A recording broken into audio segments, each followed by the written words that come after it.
You welcome my YouTube channel ज्ञान देवी संस्थान। आप सभी को प्यार भरा नमस्कार मिस्टर हरीश सिंह की ओर से।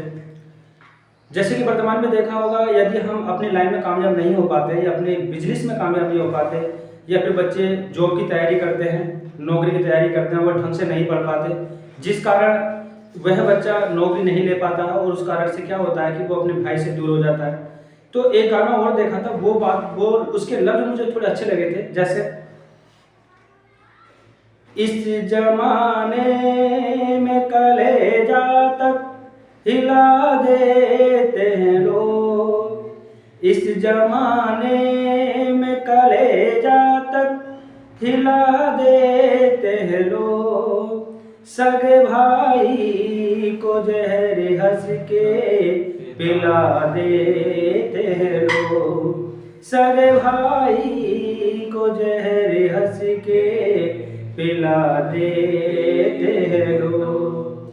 मुर्दा भी कांप उठे जिंदा जला देते हैं लोग, मुर्दा भी कांप उठे जिंदा जला देते हैं लोग, सगे भाई को जहर हंस के पिला देते हैं लोग, सगे भाई को जहर हंस के पिला देते हैं लोग।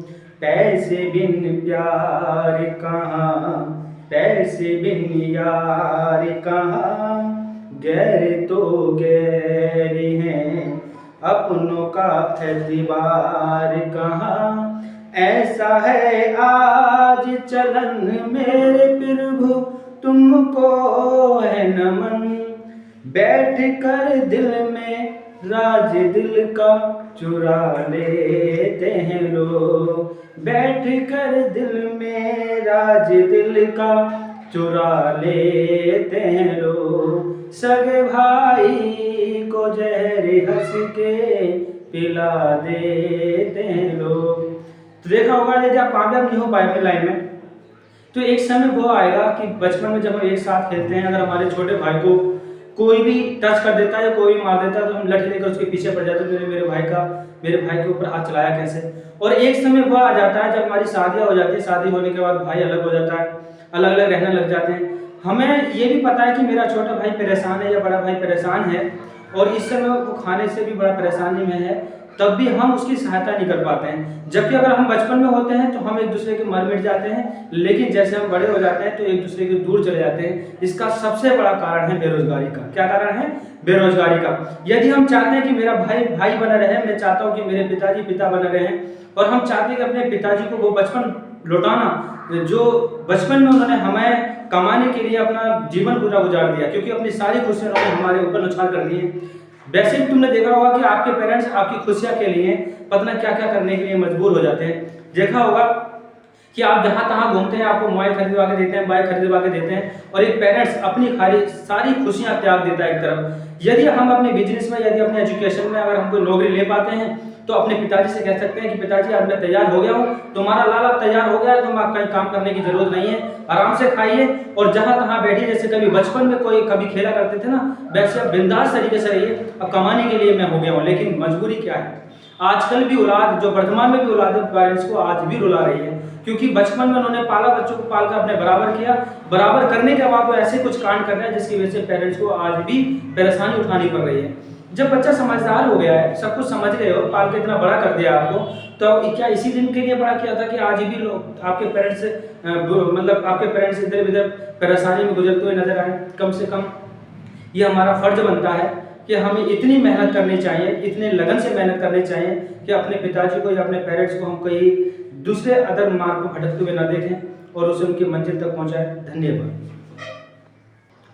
जैसे कि मैं ये वीडियो बना रहा हूँ, उसमें से शायद मेरे छोटे बड़े भाई बहन को कुछ पसंद नहीं आएगा कि ये पता क्या बकवास करते हैं, तो उनसे हाथ जोड़कर मैं माफ़ी मांगता हूँ अगर तुम्हें लगता है कि मैंने आपका हृदय को दुख पहुँचाया है। लेकिन अगर मेरी बातों से आपको प्रभाव पड़ेगा तो मेरा कुछ नहीं होगा, लेकिन आपके पेरेंट्स को ज़रूर खुशी मिलेगी। तो अगर हमें अपने पेरेंट्स को खुश रखना है तो एक ही लक्ष्य है कि हमें वो जुनून अपने अंदर जगाना है कि जो जिस लाइन में हम जाना चाहते हैं वो तेज़ी से रातों दिन एक करें और अपनी मंजिल तक पहुंचने के बाद अपने पेरेंट्स को सबसे बड़ी लाके खुशी दें कि पिताजी अब आपको कहीं भी जाने की जरूरत नहीं है, कोई परेशान होने की जरूरत नहीं है। आपने भी देखा होगा, मैंने भी देखा है कि एक गरीबी के कारण, देखो एक गरीबी के कारण हमारे हाथों से हमारा भाई, हमारा पेरेंट्स चले जाते हैं। कैसे? अगर हमारे पास लाखों हजारों नहीं होंगे तो हम किसी अच्छे हॉस्पिटल में एडमिट नहीं कर पाते हैं। जब अच्छे हॉस्पिटल में एडमिट नहीं कर पाएंगे तो हो सकता है कहीं ना कहीं हादसा उठाने का सामना करना पड़ सकता है। तो इसीलिए आप सभी से रिक्वेस्ट है कि कम से कम अपने परिवार को सपोर्ट करें। परिवार को सपोर्ट करने का मतलब है कि अगर पेरेंट्स आपको पढ़ाते हैं तो इतनी ईमानदारी से मेहनत होनी चाहिए पढ़ाई के प्रति कि रातों दिन एक करना, लगभग 6 घंटे सोना, उसके बाद रातों दिन पढ़ाई में ही लगाना और एक दिन कामयाब होकर 4 चांद लगाने हैं आपको। और आपके पिताजी को इतनी खुशियां होनी चाहिए, इतनी खुशियां होनी चाहिए, अगर कहीं चौराहे पे भी खड़े हो जाए ना तो ये कहें मेरा है बेटा ये, जिसने कभी आपके मुंह ऊपर टोकाई लगाने का काम ही नहीं दिया। कभी ऐसा ना हो कि किसी बेटे की चर्चा चल रही हो और आपके पिताजी वहां से खिसक लें। क्यों? वो क्यों खिसकेंगे? कभी उन्हें यह ना लगे कि मेरे बेटे की बदनामी चालू ना हो जाए। तो मेरे बेटे की बदनामी चालू होगी तो मुझे तो खड़े रहने की नौयत भी नहीं है, क्योंकि मैं खड़ा हो पाऊंगा इतनी तो मेरे अंदर क्षमता भी नहीं है, क्योंकि आज तक मेरे बेटे ने मुझे कहीं हर जगह नजरों में झुकाने का काम किया है। तो मैं चाहता हूँ ये बेटा या बेटी से जो लड़का या लड़कियां हैं, कभी आपके वजह से आपके पेरेंट्स की नजर नीचे ना झुकें। इसलिए हमें इस बेरोजगारी के जमाने में कमर तोड़ महंगाई में हमें एक जुनून से अपने अंदर जगाना है। और अपने जो शिक्षा के क्षेत्र में आप काम कर रहे हैं, 6 घंटे सोने के बाद जितने टोटल घंटे बच रहे हैं आपके 18 घंटे लगभग में, तो उस घंटे में आपको लगातार पढ़कर दिखाना है और इतनी ईमानदारी से मेहनत करनी है जैसे एक मजदूरी करता है मजदूर, उस हिसाब से हमें लगातार मेहनत करनी है और रातों दिन एक करके। और सबसे पहले पिताजी के सामने वो खुशियां लानी कि पिताजी मैं सक्सेसफुल हो गया हूँ। तो मान लो इतनी खुशियां मिल जाएंगी उन्हें इतनी खुशियां मिल जाएंगी आपने कभी कल्पना ही नहीं की होगी। जय हिंद, जय भारत।